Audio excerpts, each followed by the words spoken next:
Tingnan mo na yung nakita ko dito sa kwarto ni Fiona. Ako ata to. Pag nagagalit kasi yan siya sa akin, dinodrawing niya ako. Feel ko ako to eh. May dala pang bag oh.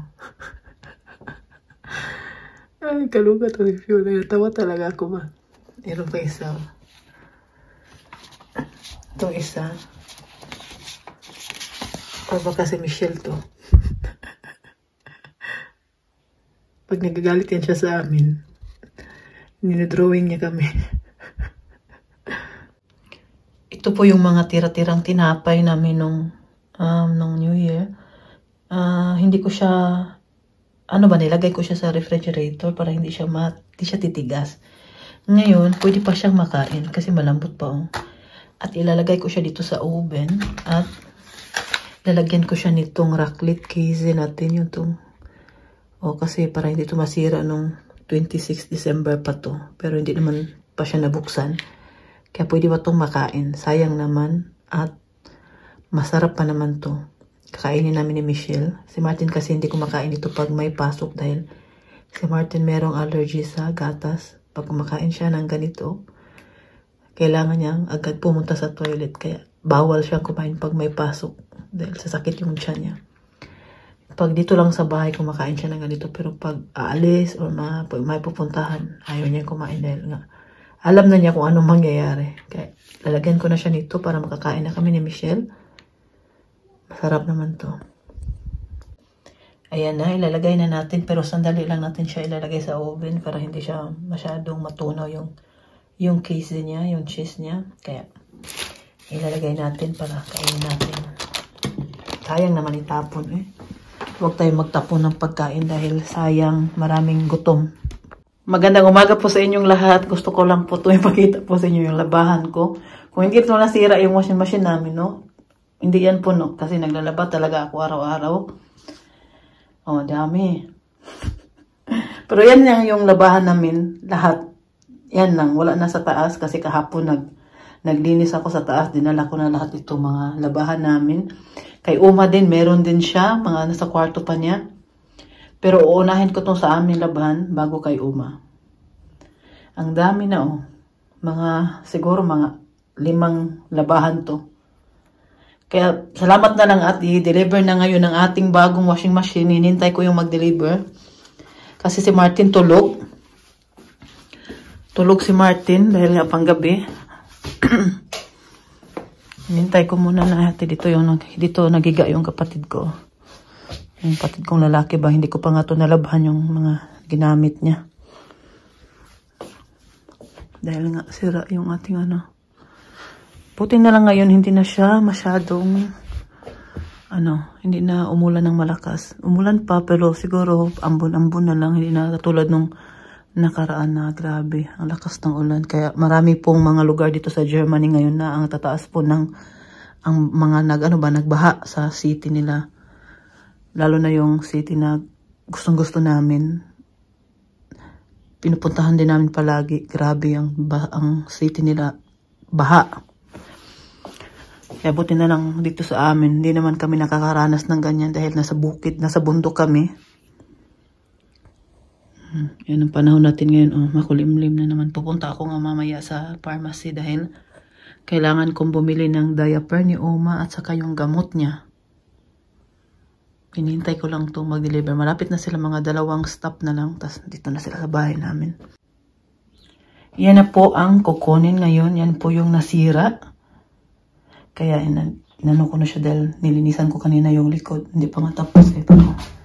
Baka kasi mag-deliver na darating na ba. Binuksan ko. Ito na po yung sira natin na grabe na ngamoy po talaga yan ang sunog. Kung alam lang po niyo, kung nakita lang po ninyo ako paano ako nagpanik basos Ginoo ko. Kaya na siya, tinanggal ko na yung niya. At ito din, kailangan din namin itong ipaayos. Dahil ito din siya. Pero hindi naman siya amoy wire to. May napasok lang doon sa loob, sa may malapit sa motor. Kaya yung ikot-ikot niya, palagi siya malakas pa yung nito, no? Nangamoy dahil iinit ba yung motor, no? Nangamoy sunog na damit. Ito naman, amoy sunog talaga na wire talaga siya. Kaya doon ako nagpanik at umusok po talaga. Ito din. Ito iba naman din kasi ito hindi naman siya sa... Pero syempre natakot din ako nito no, dahil sabi ni Martin, nangyari na daw dyan malapit sa bahay namin dito. Nasunog din. Dahil ito din, ganito din, ganun din nangyari. Pumasok din doon malapit sa motor ba. Kaya yun. Pakita ko po sa inyo. Siguro maano po siya na. Kita ko. Ito ata yun. Dito ata yun na side. Basta dito na side yun siya. May na ano ba? May napasok dyan sa ano. Ano siya. Kasi ito maikot. Ikot pala. Basta may napasok dito na napaka ano. Hindi namin alam kung paano siya napasok. Dahil ang parang may nasira o parang may ano ba. Diyan siya na side. Grabe talaga yung tanggal namin ang tigas. Hindi namin tingnan yung kapatid ko nga nagtanggal eh. Ito siya. Ito yung dryer namin. Ito yung ano namin. Ito din. Ito hindi naman siya sira. Pwede naman paayos. Kaya nga lang kailangan lang ni Martin ng oras o baka kaya niya para naman makatipid sa pangpaayos dahil hindi po mura magpaayos. Mahal po. Yan, hinihintay lang natin yan at kukunin na din yan maya-maya. Ito, Diyos ko. Ito mga bili to ni Uma. Noon, wala pa ako dito. Wala silang dryer dahil dalawa lang naman sila. Pag dalawa kasi kayo, okay lang. Hindi mo talaga kailangan ng dryer dahil mayroon naman masampayan dito at mainit naman dito kasi may heater naman dito. Binili to ni Oma nung pinanganak na namin si Philip nung dumami na kami ba. Na kailangan na naman talagang bumili ng ganito. Dahil marami ng labhan, marami ng isasampay. At ito, bago din itong bili ni Oma dahil yung una naming washing machine dito, hindi yun siya nasira. Bumili lang si Uma ng bago dahil ito hanggang 10 kilos ang pwede mong, ano ba, hanggang 10 kilos ba? Yung una kasi maliit lang yun, 6 kilos lang ata yun. Maliit lang yun siya, kaya konti lang yung pwede mong malabahan. Ito mas malaki na. Tapos tingnan po niyo yung mga brand yan. Oh, Miele, Bosch. Yan, mga mahal yan siya.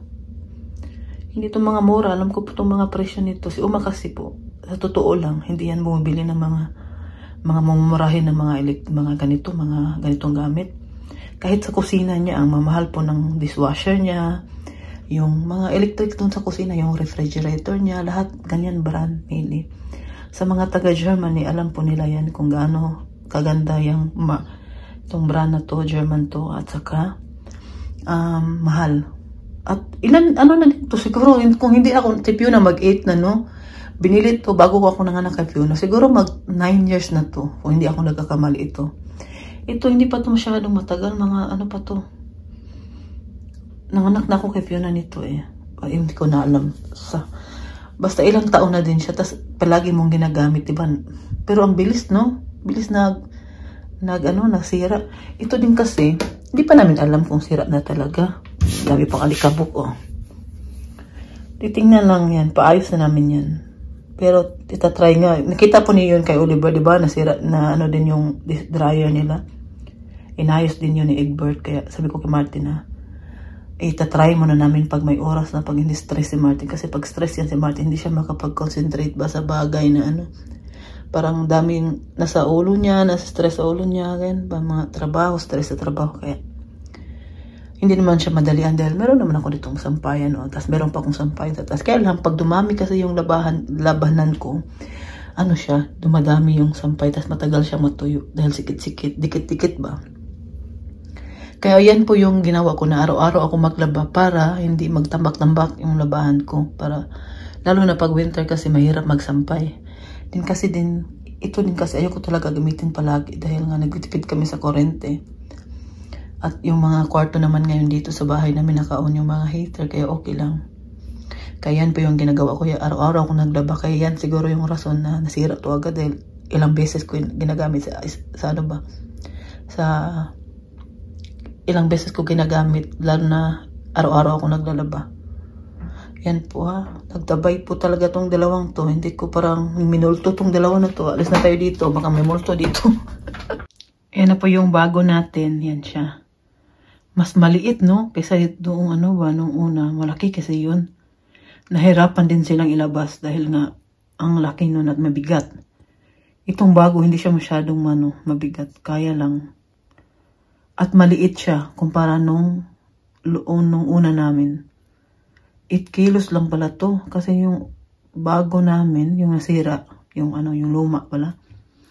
10 kasi yun, 10 kilos yun. Hanggang 10 kilos pwede mong dito, kailan ko nila, maliit lang siya. Oh, noon, yung nasira, ang laki nun. Ayan, maliit lang siya, oh. Yung nasira namin, abot hanggang doon talaga yung niya, ganit. 8 kilos na siya, oh. Hindi ko alam kung anong brand to. Kung si Oma, hindi lang nagkasakit ngayon. Hindi yan bibili ng ganyang brand. Ano itong bili ni Martin? Siguro malapit mag 400 euro.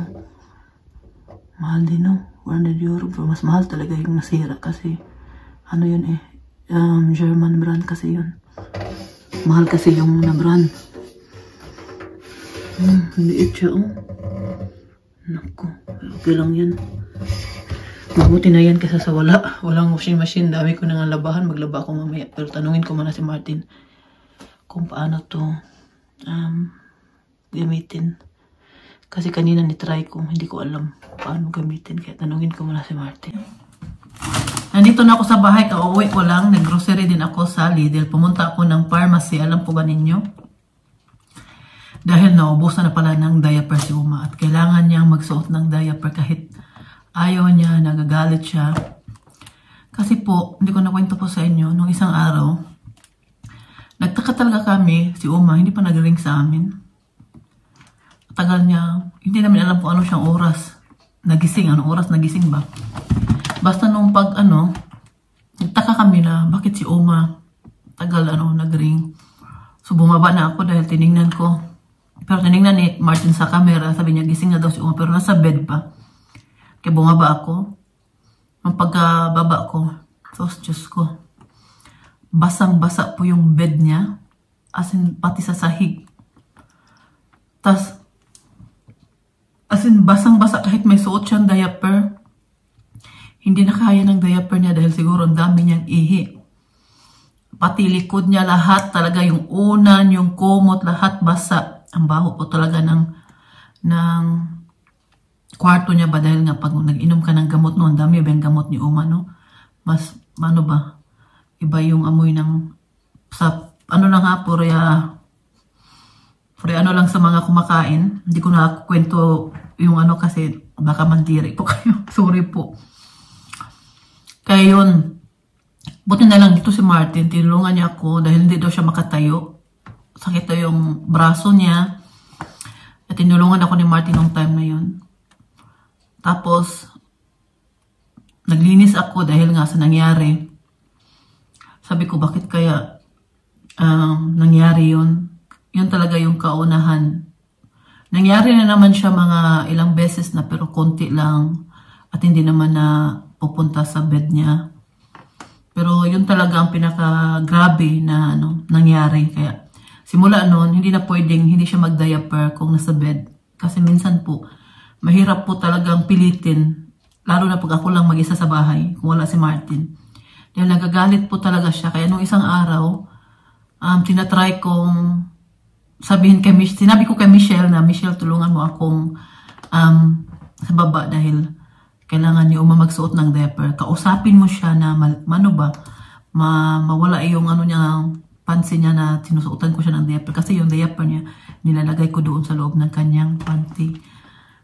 So, hindi niya masyadong nakikita. Tapos, nakatingin siya palagi kay Michelle. Hindi niya napapansin na sinusuotan ko siya. Kaya yun na namin ni Michelle. Tapos, nung pagkasuot na niya, humiga na siya sa bed. Doon na siya nagalit sa akin dahil sinuotan ko na naman daw siya. Pero sa akin, baliwala lang yan sa akin dahil alam ko naman po na kailangan niya suotin yun. Kaya yun ang nangyari. Grabe po talaga. Na na-stress ako. Gagigising ko lang nung time na yun. Tapos yun agad ang sumalubong sa akin na trabaho. At hindi din madali talaga minsan mag-alaga ng ganyan, may mga sakit na ganyan. Dahil hindi din naman din nila alam, nakakalimutan din nila na nakakaihi na sila sa diaper nila, sa panty nila. Kaya hindi din nila alam dahil nga sa sakit nila na dementia, di ba? Grabe, talaga yung time yung buti na lang andito si Martin. Si Martin kasi nung matutulog na, pero tinulungan pa rin niya akong alalayan si Uma na tumayo. Kaya yun, kanina na naman, hindi na naman siya nagising na naman siya kaninang late, kaya bumaba ako, akala ko nakaihi na naman. Tapos nung pagtingin ko, wala naman. Kasi nulungan ko siyang tumayo. At sabi ko sa kanya na mamaya, paliguan ko siya. Pagkatapos kong kumain, kasi magluluto muna ako, nagbili ako sa Lidl ng mga karne, dahil gusto ko magluto ngayon ng manok para sa mga anak ko. At medyo mabigat po itong dala natin ngayon. Ako sa Lidl ako pumunta. Kaya yun pa yung nangyari na yung trabaho ba. Sabi ko, di talaga madali sabi ko kaya bilib po ako sa mga nurse, mga doktor, lahat na nagtatrabaho sa mga hospital, sa bahay ng mga matatanda, kung saan yung mga matatanda dinadala sa Altenheim. Grabe po yung bilib ko sa kanila. Hindi lang, isang pasyente lang yan sa akin, no? Pero minsan talaga hindi mo maiwasan ma-stress. Kaya sabi nga nila, bahaan daw ang pasensya. Kahit habaan mo pa yung pasensya mo, pero may panahon talaga na yung katawan mo talaga din, kailangan mo din mag-relax din. Kasi yung mga nurse, grabe yung mga trabaho nila. Kaya bilib po ako sa inyo ilang pasyente po yung inasikaso nyo araw-araw. Ang bibigat, kaya sumasakit yung mga likod. Kaya alam ko po na hindi po madali yung trabaho ninyo at grabe po yung bilib ko at respect ko sa mga trabaho nila. Ito na yung nabili natin sa Lidl. Bumili din ako nitong giniling na baka dahil maggawa ako ng bolognese na naman next week na ako magluto nito. Ito, bumili ako nito. 600 gram to. Lalaki pala nito. Ito, bumili din tayo nito. Ito, bumili tayo ng mantika. Ito din. Ito, tinapay. Bumili din ako nito dahil magluto kami ng adobong baboy ng kapatid ko. Ngayon nga sana pupunta ko sa kanila, kaya lang paliguan ko pa si Uma. Unahin ko yung trabaho ko para bukas. Hindi ko na para bukas wala na akong masyadong gagawin ba. At ito naman, para din sa mga anak ko. Ito ay 1 kilo and 100 grams for €89. Okay din yung price niya, no? €89. Ito, tinapay. At pumili din tayo ng crispong ito pansit. Magawa tayo ng pansit. Meron din tayong kanin bigas. Nabili na ako. Ito, salami. At ito din, bili na ako nito. Paborito to ni Philip. Yan lang yung nabili ko, pero ang bigat, no? Kasi may mantika pa, may bigas. Ito ano to. At pumunta din pala ako sa pharmacy dahil si Uma naubusan na ng diaper. Nag-order ako nung bago niya. Kasi meron pa siyang diaper dyan, pero hindi kasi ganito ba. Yung idikit ba, hindi kasi pwede yun sa kanya, matanggal yun. Ganito ang dapat kay Uma. Sana, anong size pa to? Hindi ko pala nasabi anong size ang kailangan ni Uma. Ay, large siya. Tama. Perfect. At yung gamot ni Uma na Folzoire, ito din. At ito din para sa mga sugat-sugat dahil si Uma po, madami yan siyang mga mga pilas ba, yung mga namumula yung niya sa may tiyan niya, sa may dibdib niya dahil nga parang parang hindi mahanginan doon na side. Kaya nilalagyan ko nito pagkatapos ko siyang pinupunasan o pinapaligo. Yan lagay ko para hindi siya magkaroon ng pilas. At konti lang yung nilalagay ko. Yung ginamit ko ngayon ay sa DM. Maganda din yung nabili ko sa DM, pero ito mas epektibo talaga to siya. Kung meron na siyang mga pilas sa kanyang katawan ba, ito ang mas epektibo. Yun naman sa DM, mas okay yun siya kung wala pa pilas ang pasyente. Pero ito na yung kailangan pag may pula-pula na sa mga niya. Ayan. Yan na yung sadya ko bakit pumunta ako ng city ngayon. Nagawa ko na at magluluto na ako para sa aking mga anak. Ito, alam po ba ninyo, binigay lang to sa pharmacy, wala tong bayad. Kasi sabi ko sa kanya, wala na kasing stock sa bahay. Kung pwede ako makabili ng isang peraso, kasi bukas pa darating yung diaper ni Uma. Naka-order na siya. Sabi niya na daw, wala naman daw itong bayad. Parang sample lang to siya ba. Kaya binigay sa atin, no? Dalawa lang, oh. Hindi tayo binabayad. Sana all. Oh, ang daming nagtapon ng mga ano, oh. Christmas tree yan, oh. Nasa taas. Puno. Kahit malamig, maraming naglinis. Puno talaga yung dalawang container dito, oh. Kabila. Diyan mo nilaba yung mga tinanggal mo sa garden. Pag naglinis ka sa garden. Ito naman yung mga bote. Yan. Iba-ibang kulay. Puti, brown, at saka green na ano. Ito naman yung sa papel. Hindi sa amin yung mga karton na yan. Oh. May nagtapon ng karton. Ah, there's no karton. Yung tinato. Din siya. No. Tako mo. Henta din container. May nagtapon ng karton. Oh. Grabe. Oh. Hindi nila nilagay. Siguro nung dinala nila dyan, puno. Kaya yan, lagay lang nila sa gilid. Walang mga ano itong mga tao na to. Kung sino mga nagawa niyan. Yung sa amin, nilagay na namin. Kunti lang naman yung dinala namin. Puno na kasi yung container namin sa bahay. Kaya dito namin nilala sa ano. So.